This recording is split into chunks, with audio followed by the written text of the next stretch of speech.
சொந்த மண்ணிலேயே அகதியாக வாழ்றது எவ்வளவு பெரிய கொடுமை என்று ஈழத்தமிழர்களாகிய எங்களுக்கு நல்லாகவே தெரியும்.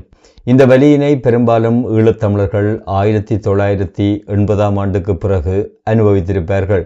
ஆனால் பலஸ்தீனிய மக்களை பொறுத்தவரையில் அவர்கள் 1948 ஆண்டிலிருந்து, அதாவது இஸ்ரேல் என்ற புதிய நாடு உருவாகியதிலிருந்து இன்று வரை அவர்கள் இந்த கொடுமையினை அனுபவித்துக் கொண்டிருக்கின்றார்கள். பலஸ்தீனியர்களின் சொந்த உழைப்பில் உருவான அந்த மண், பலஸ்தீனியர்கள் பரம்பரையாக வாழ்ந்த அந்த மண்ணிலிருந்து இஸ்ரேலிய இராணுவத்தினரால் அவர்கள் விரட்டியடிக்கப்பட்டார்கள். இன்று வரை பலஸ்தீனியர்கள் தங்களுடைய மண்ணுக்காக தொடர்ச்சியாக போராடி வருகின்றனர். 1976 ஆண்டு பலஸ்தீனியர்கள் பரம்பரையாக வாழ்ந்து வந்த அந்த மண் பாதுகாப்பு காரணங்களுக்காக கையகப்படுத்தப்படுகின்றது. இதற்காக குரல் கொடுத்த அப்பாவி பலஸ்தீனியர்கள் 6 பேர் சுட்டு படுகொலை செய்யப்படுகின்றார்கள். அன்றைய அந்த நாளைத்தான் பலஸ்தீனியர்கள் லேண்ட் டே என்று சொல்லி, அதாவது மண்ணுக்கான நாள் என்று சொல்லி வருடம் அந்த தினத்தினை அவர்கள் அனுஷ்டித்து வருகின்றனர். இன்றைய இந்த பதிவில் இந்த துயரமான நாளுக்கு பின்னால் இருக்கின்ற அந்த வரலாற்று உண்மைகளை பற்றித்தான் உங்களோடு நான் பகிர்ந்து கொள்ளப் போகின்றேன். இந்த காணொளியை ஸ்கிப் பண்ணாமல் முழுமையாக பாருங்கள். 1948 ஆண்டுக்கு முன்பு இன்று இஸ்ரேல் காணப்படுகின்ற பகுதி பிரிட்டிஷ் காலனித்துவத்தின் கீழ் பலஸ்தீனியர்கள் வாழ்ந்த ஒரு பிரதேசமாகத்தான் காணப்பட்டது. இங்கு வாழ்ந்த மக்களுடைய பிரதான தொழிலாக விவசாயம் காணப்பட்டது. ஒலிவ் மரங்களும் திராட்சை பழங்களும், உலகத்தில் மிகவும் பிரசித்தி பெற்ற ஜாஃபா என்ற ஒரேஞ்ச் பழங்கள் இந்த மண்ணினுடைய அடையாளமாக காணப்பட்டது. இந்த பகுதியில் காணப்பட்ட விவசாய நிலங்கள் தனிநபர்களுக்குரிய நிலங்களாக பிரித்து காணப்படவில்லை. இந்த பகுதியில் விவசாய நிலங்கள் முசா என்று சொல்லப்படுகின்ற ஒரு முறைமையின் கீழ் நிர்வகிக்கப்பட்டது. அதாவது இந்த பகுதியில் விவசாய நிலங்கள் தனிப்பட்ட நபர்களுக்காக இல்லாமல் அந்த நிலம் உழைக்கும் மக்களுக்கு பகிர்ந்து கொடுக்கப்பட்டு அனைவரும் சகோதர உணர்வுடன் அந்த விளைநிலங்களில் பலஸ்தீனிய மக்கள் விவசாய நடவடிக்கையில் ஈடுபட்டிருந்தனர். இப்படி சுமூகமாக எந்தவித பிரச்சனையும் இல்லாமல் அந்த பகுதியில் மக்கள் வாழ்ந்து கொண்டிருந்த இந்த காலப்பகுதியில் 1947 ஆண்டு ஒரு மிகப்பெரிய இடி வந்து விழுகின்றது. அதாவது அப்பொழுது காலனித்துவ ஆட்சியில் இருந்த பிரிட்டிஷ் அரசாங்கம் 1947 ஆண்டு பலஸ்தீனத்தினை 2 நாடுகளாக பிரிப்பதற்கான நடவடிக்கையினை எடுத்தது. இதன் பலனாக பலஸ்தீனம் என்ற நாடு 2 துண்டுகளாக பிரிக்கப்பட்டது. ஒரு பகுதி ஜூத இனத்தவர்களான இஸ்ரேலியர்களுக்கும் இன்னொரு பகுதி அரபுக்களான பலஸ்தீனியர்களுக்குமாக வழங்கப்பட்டது. இதே நேரம் ஜெருசலேம் என்ற பகுதி சர்வதேச கட்டுப்பாட்டில் இருக்கும் என்றும் தீர்மானம் நிறைவேற்றப்பட்டது. இந்த திட்டத்தினை ஜூதர்கள் ஏற்றுக்கொண்டாலும் அரபு தலைவர்கள் ஏற்றுக்கொள்ளவில்லை. ஆரம்பத்திலிருந்தே இது பிரச்சனையாக காணப்பட்டது. இதன் விளைவாக 1948 ஆண்டு மே மாதம் 14 இஸ்ரேல் என்ற நாடு உருவாக்கப்படுகின்றது. இதை அறிவித்த அடுத்த நாளே 5 அரபு நாடுகளான எகிப்து, ஜோர்டான், சிரியா, ஈராக், லெபனான் போன்ற நாடுகள் இஸ்ரேல் மீது படையெடுக்கின்றன. இது ஒரு பெரிய போராக அப்பொழுது மாறிவிடுகின்றது. எந்தவித முன்னாயத்தங்களுமின்றி, எந்தவித ஒருங்கிணைப்புகளுமின்றி அரபு நாடுகள் போரினை ஆரம்பித்ததால் இஸ்ரேல் இலகுவாக இந்த போரை வெற்றி கொண்டது. இந்த போரின் மூலம் இஸ்ரேலிய அரசாங்கம் தனித்து போரின் வெற்றியினை மட்டும் பெற்றுக்கொள்ளவில்லை, மாறாக தன்னுடைய எல்லைகளையும் அது விரிவாக்கி கொண்டது. பிரித்தானிய அரசாங்கத்தினால் இஸ்ரேலுக்கு வழங்கப்பட்ட பிரதேசங்களை விட அதிகமான பிரதேசங்களை இந்த இராணுவ வெற்றியினை தொடர்ந்து இஸ்ரேல் அரசாங்கம் கையகப்படுத்தி கொண்டது. இன்று வரை இந்த கையகப்படுத்தல் தொடர்ச்சியாக இடம்பெற்று கொண்டிருக்கின்றது.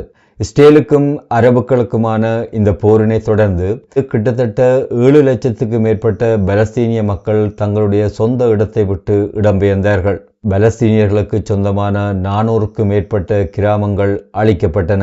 அவர்கள் தங்களுடைய வீடுகளை பூட்டி எடுத்து சென்ற திறப்புகளை இன்றும் தங்களுடைய மண்மீட்பு போராட்டத்தின் ஒரு அடையாளமாக அந்த திறப்புகளை அவர்கள் வைத்திருக்கின்றார்கள். இந்த நிகழ்வு 1990 ஆண்டு இலங்கை இராணுவத்தினுடைய ஆக்கிரமிப்பினை தொடர்ந்து தங்களுடைய இடங்களை விட்டு, தங்களுடைய சொத்துக்களை அந்தந்த இடங்களிலேயே விட்டுவிட்டு இடம்பெயர்ந்த அந்த நிகழ்வினை எங்களுக்கு ஞாபகப்படுத்துகின்றது. 1948 ஆண்டு நடந்த இந்த போருக்கு பிற்பாடு பலஸ்தீனிய மக்கள் 2 பகுதிகளாக பிரிந்து சென்றனர். ஒரு பகுதி மக்கள் காசா, மேற்கு கரை மற்றும் அண்டை நாடுகளில் அகதிகளாக தஞ்சமடைந்தனர். அதே நேரம் 1,50,000 மேற்பட்ட பலஸ்தீனிய மக்கள் இஸ்ரேலினுடைய எல்லைக்குள்ளே தங்கிவிட்டனர். 1966 ஆண்டு வரை அந்த மக்கள் ஒரு இராணுவ ஆட்சியின் கீழ் தடுத்து வைக்கப்பட்டிருந்தார்கள். அவர்களுக்கு அடிப்படை உரிமைகள் மறுக்கப்பட்டு இஸ்ரேலிய இராணுவத்தின் திறந்த வழி சிறைச்சாலைகளில் அவர்கள் மக்கள் கூட்டங்களாக அடைக்கப்பட்டார்கள். அவர்கள் தங்களுடைய கிராமத்திலிருந்து இன்னொரு கிராமத்திற்கு செல்வதென்றால் கூட இஸ்ரேலிய இராணுவத்தினரிடம் அனுமதி பெற்றுத்தான் செல்ல வேண்டும். 1995 ஆண்டளவில் ஜாழ்குடா நாட்டினை இலங்கை இராணுவத்தினர் கைப்பற்றிய பின்னர் யாழ்ப்பாண நகரத்தின் முக்கிய நகரங்கள் மண் அணைகள் மூலம் பிரிக்கப்பட்டன. யாழ்ப்பாணத்தின் ஒரு பிரதேசத்திலிருந்து இன்னொரு பிரதேசத்திற்கு செல்ல வேண்டுமென்றால் இராணுவத்தின் கடுமையான சோதனைகளை தாண்டித்தான் மண்ணணைகளை கடந்து மக்கள் செல்ல வேண்டிய ஒரு இக்கட்டான நிலை அப்பொழுது காணப்பட்டது. இதுபோன்ற ஒரு நிலைதான் பலஸ்தீனியர்களுக்கு அப்பொழுது காணப்பட்டது. இப்படித்தான் இஸ்ரேலிய படைகள் பலஸ்தீனியர்களுக்கு நெருக்கடியினை கொடுத்து கொண்டிருந்தது.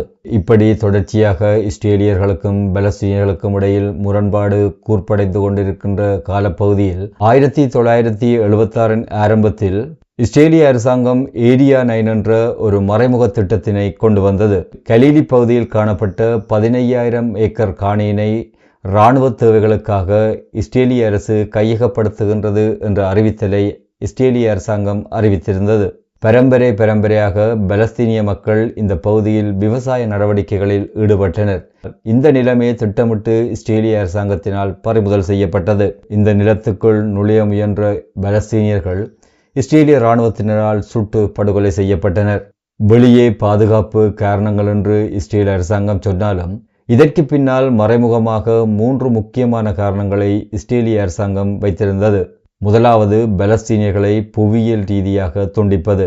கலீலி பகுதியில் பலஸ்தீனியர்கள் மிகவும் செறிவாக வாழ்ந்த ஒரு பிரதேசம். எதிர்காலத்தில் இவ்வாறு பலஸ்தீனியர்கள் செறிவாக வாழ்கின்ற பிரதேசங்களில் சனத்தொகை அதிகரிக்கின்ற பொழுது அது பலஸ்தீனியர்களுடைய மிகப்பெரிய நிலப்பரப்பாக மாறுவதற்கான சாத்தியப்பாடுகள் அதிகமாக காணப்பட்டது. எதிர்காலத்தில் இது பலஸ்தீனியர்களுக்கு சாதகமாக மாறிவிடும் என்ற அச்சம் காரணமாக ஏரியா 9 என்ற பிரதேசத்தினை உருவாக்கி பலஸ்தீனிய சமூகங்களை பிரிப்பதற்கான ஒரு இரகசிய வேலை திட்டமாகத்தான் இஸ்ரேல் அரசாங்கம் இதனை செய்தது. இவ்வாறு பலஸ்தீனியர்களிடமிருந்து பறிக்கப்பட்ட 15,000 மேற்பட்ட ஏக்கர் காணியில் ஜூத கண்காணிப்பு குடியிருப்புகளை இஸ்ரேலிய அரசாங்கம் உருவாக்கியது. அதாவது பலஸ்தீனியர்கள் என்ன செய்கின்றார்கள் என்பதை கண்காணிப்பதற்காக ஜூத குடியேற்றங்களை உருவாக்குவதற்காக இந்த இடம் கைப்பற்றப்பட்டது. அடுத்த மிக முக்கியமான காரணம், பலஸ்தீனியர்களுக்கு பொருளாதார ரீதியாக ஒரு நெருக்கடியினை கொடுக்க வேண்டும் என்று இஸ்ரேல் அரசாங்கம் தீர்மானித்தது. இந்த பிரதேசத்தில் வாழ்ந்த மக்களினுடைய மிக அடிப்படையான பொருளாதார நடவடிக்கையாக விவசாயம் காணப்பட்டது. இந்த மக்களின் விவசாய நிலங்களை பறிமுதல் செய்வதன் மூலம் இந்த மக்களை பொருளாதார ரீதியாக அனாதைகளாக்கி அவர்களை இந்த பிரதேசத்திலிருந்து இடம்பெயர வைத்தல் அல்லது இஸ்ரேலின் நகரங்களில் பணிபுரியக்கூடிய ஒரு விலை குறைந்த தொழிலாளிகளாக மாற்றுவதுதான் இஸ்ரேலினுடைய ஒரு திட்டமாக காணப்பட்டது. இவ்வாறு 3 மறைமுக காரணங்களின் அடிப்படையில் தான் இந்த பிரதேசம் இஸ்ரேலிய அரசாங்கத்தினால் கையகப்படுத்தப்படுகின்றது. இஸ்ரேலினுடைய உள்துறை அமைச்சகத்தில் பணிபுரிந்த உயர் அதிகாரியான கோனி அவர்களால் எழுதப்பட்ட அறிக்கையில் இந்த விடயங்கள் சுட்டிக்காட்டப்பட்டிருப்பதாக சொல்லப்படுகின்றது. இஸ்ரேலினுடைய இந்த அநீதிக்கு எதிராக 1977 ஆண்டு பிப்ரவரி மாதம் 14 சக்னின் என்ற கிராமத்தில் 5000 மேற்பட்ட பலஸ்தீனியர்கள் எழுச்சி போராட்டங்களை நடத்தினார்கள். 1976 ஆண்டு மார்ச் 30 பலஸ்தீனியர்கள் தேசிய வேலை நிறுத்த நாளாக அறிவித்திருந்தனர். மார்ச் 29 இஸ்ரேலிய இராணுவம் தன்னுடைய வன்முறையினை கட்டவிழ்த்து விட்டது. அமைதி வழியில் போராட்டம் நடத்திய பலஸ்தீனியர்களின் மீது இஸ்ரேலிய இராணுவம் கண்மூடித்தனமான தாக்குதலை மேற்கொண்டது. இந்த தாக்குதலில் 6க்கு மேற்பட்ட நபர்கள் கொல்லப்பட்டார்கள். இந்த மக்கள் உயிரிழந்த இந்த நாளைத்தான் பலஸ்தீனியர்கள் நிலத்துக்கான நாள் அப்படி என்று இன்று வரை கொண்டாடுகின்றார்கள். உலகெங்கும் சிதறி கிடந்த பலஸ்தீனிய மக்களை ஒன்று சேர்க்கின்ற ஒரு நிகழ்வாக இது இன்று வரை காணப்படுகின்றது. ஒவ்வொரு வருடமும் மார்ச் மாதம் 30 பலஸ்தீனியர்கள் இதனை நில நாளாக லேண்ட் டே என்று இந்த நாளை ஒவ்வொரு வருடமும் மார்ச் 30ஆம் தேதி பலஸ்தீனிய மக்கள் அனுஷ்டித்து வருகின்றார்கள். இந்த காலப்பகுதியில் தங்களுடைய நிலங்களில் பலஸ்தீனியர்கள் ஒலிவ் மரங்களை நடுகின்றார்கள். 1948ஆம் ஆண்டு இடம்பெற்ற அந்த பேரழிவுக்கு பிறகு எஞ்சியிருந்த நிலத்தையும் இஸ்ரேல் கையகப்படுத்த முயன்ற பொழுதுதான் மக்கள் இனி செய்வதற்கு எதுவுமில்லை என்ற நிலையில் இஸ்ரேலிய அரசாங்கத்தினை எதிர்த்து நின்றனர். இந்த நில நாள் போராட்டம்தான் சிதறி கிடந்த பலஸ்தீனியர்களை ஒன்று சேர்த்தது. இது இன்றைக்கு பிரிக்கப்பட்ட ஒரு தேசத்தினை மண்ணின் பெயரால் ஒன்றிணைக்கும் ஒரு நாளாக பலஸ்தீனியர்களால் இன்று வரை கொண்டாடப்படுகின்றது. பலஸ்தீனியர்களுடைய போராட்டமும் ஈழத்தமிழர்களுடைய போராட்டமும் ஏதோ ஒரு புள்ளியில் சந்திக்கின்றது போன்று உங்களுக்கு தோன்றுகின்றதா? அப்படியாயின் உங்களுடைய கருத்துக்களை கொமெண்ட்ஸில் இடுங்கள். மீண்டும் இன்னும் ஒரு காணொளியில் உங்களை சந்திக்கும் வரை உங்களிடமிருந்து விடைபெற்றுக் கொள்கின்றேன். நன்றி, வணக்கம்.